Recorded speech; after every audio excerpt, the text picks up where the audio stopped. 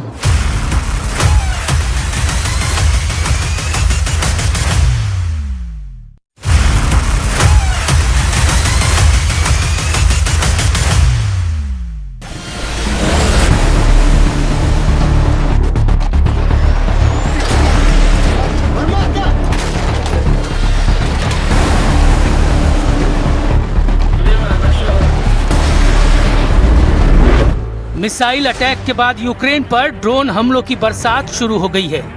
Zelensky ने दावा किया है कि यूक्रेन ने 94% ड्रोन हमलों को नष्ट कर दिया है। रूस के 73% हमलों को नाकाम कर दिया। यूक्रेन के रक्षा मंत्रालय में inspector general lieutenant colonel Yuri Myronenko ने दावा किया है कि यूक्रेन अब ड्रोन हमलों से निपटने में सबसे आगे निकल गया है। लेकिन रूस के बैलिस्टिक हमलों को रोकना यूक्रेन की सबसे बड़ी चुनौती है। कीव पर रूस के सबसे भयानक हमले के बाद यूक्रेन बदले की आग में जल रहा है। एक रिपोर्ट में दावा किया गया है कि यूक्रेन ने बेलारूस में 500 टारगेट की पहचान की है। बेलारूस की खुफिया एजेंसी के मुताबिक पिछले सप्ताह यूक्रेन के ड्रोन ने बेलारूस के एयर स्पेस में 116 बार घुसपैठ की और बेलारूस में सीक्रेट मिलिट्री ठिकानों का पता लगाया। लेकिन सवाल यह है कि मॉस्को से बदला लेने से पहले ज़ेलेंस्की बेलारूस को क्यों टारगेट कर रहे हैं। यूक्रेन बेलारूस से सीधी जंग नहीं लड़ रहा है, बल्कि रूस के इस्तेमाल किए जा रहे बेलारूसी बेस और ड्रोन रूट को टारगेट कर रहा है। बेलारूस इसे यूक्रेन का हमला बताकर खुद को पीड़ित दिखा रहा है ताकि इस जंग में रूस की मदद बढ़ा सके और पुतिन के लिए कीव पर नए हमले का रास्ता साफ कर सके और मॉस्को के हमले को डिफेंस में किया गया हमला बताया जा सके। उधर ज़ेलेंस्की साफ कर चुके हैं कि अगर बेलारूस रूस की तरफ ज्यादा झुका तो नतीजे भयानक होंगे। Тому що зараз це або стала динаміка до того, що ми їх повністю зупинили і почали просуватися, бо зараз це не стала динаміка. Ну, декілька місяців, вибачте, це тенденція.